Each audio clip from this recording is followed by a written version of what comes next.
اعوذ باللہ من الشیطان الرجیم بسم اللہ الرحمن الرحیم۔ سورۃ الجن یہ ہے اب وہ سورت کہ جو اس میں کسی جوڑے وغیرہ کا معاملہ نہیں ہے، منفرد ہے، اکیلی سورت ہے، اور یہ واحد سورت ہے کہ جس میں اتنی تفصیل کے ساتھ جنات کا معاملہ آیا ہے۔ ایک سورت ہم پڑھ چکے ہیں کہ جس میں مسلسل خطاب ہے، یا معاشر الجن والانس فبأي آلاء ربكما تكذبان، 31 مرتبہ تو یہی آیت آئی ہے۔ یا یہ صورت ہے کہ جس میں ایکسکلوسیو جو ہے ان کا معاملہ آ رہا ہے۔ یہ بھی ہو سکتا ہے کہ یہ کوئی اور واقعہ ہو، اور یہ بھی ہو سکتا ہے یہ وہی واقعہ جو سورہ احقاف کا ہے، وہ تو جا کر انہوں نے جو کچھ کیا اللہ تعالیٰ نے وہ خبر ہمیں دے دی۔ اب یہاں پر حضور کو بھی وحی کے ذریعے سے مطلع فرمایا اور مزید تفاصیل آ گئی۔ یہ بھی ہو سکتا ہے یہ اور جنات ہو۔ بسم اللہ الرحمن الرحیم۔ قل اوحی الی انہ استمع نفر من الجن، کہہ دیجئے اے نبی کہ میری جانب وحی کی گئی ہے کہ جنوں کی ایک جماعت نے سنا۔ کس کو سنا؟ قرآن کو سنا۔ فقالوا انا سمعنا قرآنا عجبا، انہوں نے کہا ہم نے سنا ہے ایک بہت ہی دل کو لبھانے والا قرآن، یہدی الی الرشد، جو نیکی اور رشد اور ہدایت کی طرف رہنمائی کر رہا ہے۔ فآمنا بہ، تو ہم تو ایمان لے آئے۔ اس وقت بھی میں نے کہا تھا یہ لمحہ فکریہ ہے، ایک دفعہ کیا اجتماع ہے قرآن کا، اور وہ بندے کہاں سے کہاں پہنچ گئے، داعی بن گئے۔ ہمارا کیا حال ہے؟ ہم نے اس معنی میں قرآن کبھی پڑھا ہی نہیں، سنا ہی نہیں۔ سنتے ہیں تو خیبر میل کی سپیڈ سے جو پڑھ رہا ہوتا قاری، 5 دن میں پورا قرآن، 6 دن میں پورا قرآن، اور اشتہار دیے جا رہے ہیں۔ یہ ہے ہمارا ریچول۔ یہاں تو 20 منٹ میں ہو جاتی ہے، یہاں 30 منٹ، یہاں چلو وہاں اور سے بھی کم میں ہو جاتی ہے، وہاں چلو۔ قرآن کا نتیجہ تو یہ نکلنا چاہیے وہ آپ کو پوزیس کر لے، جانے نہ دے۔ انا سمعنا قرآنا عجبا یہدی الی الرشد فآمنا بہ ولن نشرک بربنا احدا، اب ہم کبھی بھی اپنے رب کے ساتھ کسی کو شریک نہیں ٹھہرائیں گے۔ وانہ تعالی جد ربنا، اور یقیناً ہمارے رب کی عزت شان بہت بلند ہے۔ ماتخذ صاحبۃ ولا ولدا، اس نے نہیں اختیار کی نہ کوئی بیوی اور جورو، نہ کوئی اولاد۔ وَأَنَّهُ كَانَ يَقُولُ سَفِيهُنَا عَلَى اللَّهِ شَطَطًا، اور یقیناً ہمارا جو بے وقوف ہے بڑا، مراد یہاں پہ ہے وہی عزازیل، ابلیس، لعین، وہ چونکہ ہمارا ذرا بڑا بڑگر ہے، تو وہ جو کچھ کہتا رہا ہے اللہ کے بارے میں، وہ باتیں جو ہیں وہ بہت ہی غلط تھیں، شطط، خلاف حقیقت۔ وَأَنَّا ظَنَنَّا أَن لَّن تَقُولَ الْإِنسُ وَالْجِنُّ عَلَى اللَّهِ كَذِبًا، ہم تو اس گمان میں رہے، خوش گمانی میں، کہ جن اور انسان اللہ تعالیٰ کے اوپر جھوٹ نہیں باندھیں گے، لیکن وہ بدماش تو جھوٹ باندھتا رہا۔ ہم نے اپنی شرافت میں اس کی بات کو مان لیا۔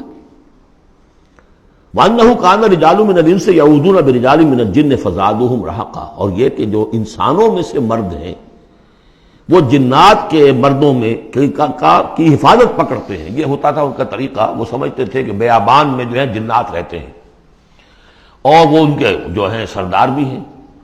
تو اب راستے نے پڑاؤ ڈالا ہے جنگل میں، تو سب سے پہلے کہتے تھے کہ ہم اس جنگل کے، اس بیابان کے جنات کی ہم پناہ میں آتے ہیں۔ اب وہ سنتے ہوں گے یہ بے وقوف، یہ آدم کی اولاد، ہمارے تو جد امجد کو نکال دیا گیا جنت سے اس لیے کہ اس کو سجدہ نہیں کیا، یہ ہمیں معبود بنائے بیٹھے ہیں، ہماری پناہ طلب کر رہے ہیں۔ لہذا ان میں اور سرکشی پیدا ہو گئی، اور اکڑ گئے کہ یہ انسان ہو کر یہ ہماری پناہ مانگ رہے ہیں، ہم سے طلب کر رہے ہیں پناہ، تو اس سے ان کے اندر اور زیادہ سرکشی پیدا ہو گئی۔ وَأَنَّهُ كَانَ رِجَالٌ مِّنَ الْإِنسِ يَعُوذُونَ بِرِجَالٍ مِّنَ الْجِنِّ فَزَادُوهُمْ رَهَقًا وَأَنَّهُمْ ظَنُّوا كَمَا ظَنَنتُمْ أَن لَّن يَبْعَثَ اللَّهُ أَحَدًا، اور دیکھو انہوں نے بھی ایسا ہی سمجھا جیسا کہ تم نے سمجھا ہوا ہے کہ اللہ کسی کو نہیں اٹھائے گا۔ اس کے 2 معنی ہیں، یعنی بعد سے بعد الموت کوئی نہیں ہے، مرنے کے بعد جی اٹھنا نہیں ہے، اور یہ بھی کہ شاید اب اللہ کسی اور کو رسول بنا کر نہ بھیجے، ان یبعث اللہ احدا، اس لیے کہ 600 برس بیت چکے تھے۔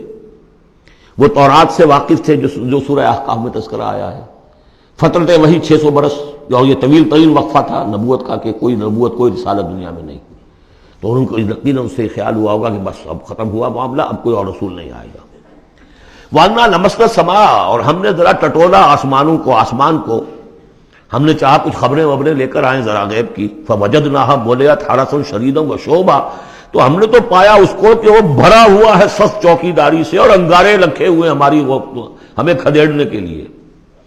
یعنی یہ کہ ہمیں معلوم ہو گیا کہ کوئی واقعی وقت ایسا ہے، کیونکہ یہ سارا انتظام خاص طور پر جب کہ وحی نبوت آتی تھی تو اہتمام کر لیا جاتا تھا۔ عام حالات میں کوئی بات نہیں، روح اتر رہے ہیں فرشتے، اور یہ جو ہیں یہ آگ سے بنے ہیں، وہ نوری ہیں یہ ناری ہیں، کچھ نہ کچھ ان سے یارانہ گانٹھ کے کچھ نہ کچھ ان سے لے لیتے تھے، یا یہ کہ اچک لیا، من استرق سرقۃ، کسی نے کوئی چیز جو ہے کہیں سے لے لی۔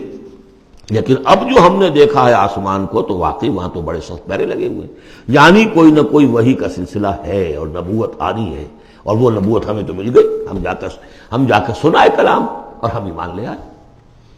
وَأَنَّا لَمَسْنَا السَّمَاءَ فَوَجَدْنَاهَا مُلِئَتْ حَرَسًا شَدِيدًا وَشُهُبًا وَأَنَّا كُنَّا نَقْعُدُ مِنْهَا مَقَاعِدَ لِلسَّمْعِ، اور ہم وہاں بیٹھا کرتے تھے، وہاں پہ گھاٹ میں بیٹھا کرتے تھے کچھ سنگل لینے کے لیے، مقاعد، مقعد بیٹھنے کی جگہ، مورچہ جہاں پہ بیٹھا جائے، ہم وہاں پر اپنے ٹھکانوں میں بیٹھا کرتے تھے۔ فَمَن يَسْتَمِعِ الْآنَ، لیکن اب اگر کسی نے کچھ سننے کی کوشش کی، يَجِدْ لَهُ شِهَابًا رَصَدًا، وہ پائے گا اپنے واسطے ایک انگارہ گھات میں، میزائل پیچھا کرے گا اس کا۔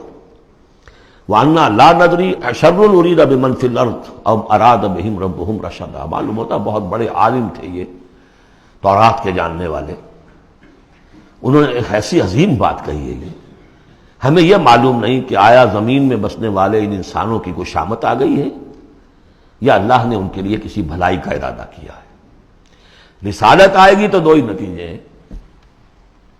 یا تو کوئی عذاب آنے والا ہے اب، اس لیے کہ وما كنا معذبین حتی نبعث رسولا، یا تو کوئی بہت بڑے پیمانے پر انسانوں کی شامت آنے والی ہے، جیسے قوم نوح، قوم ہود، قوم صالح کا حشر ہوا تھا، وہ ویسا ہی حشر ہونے والا ہے۔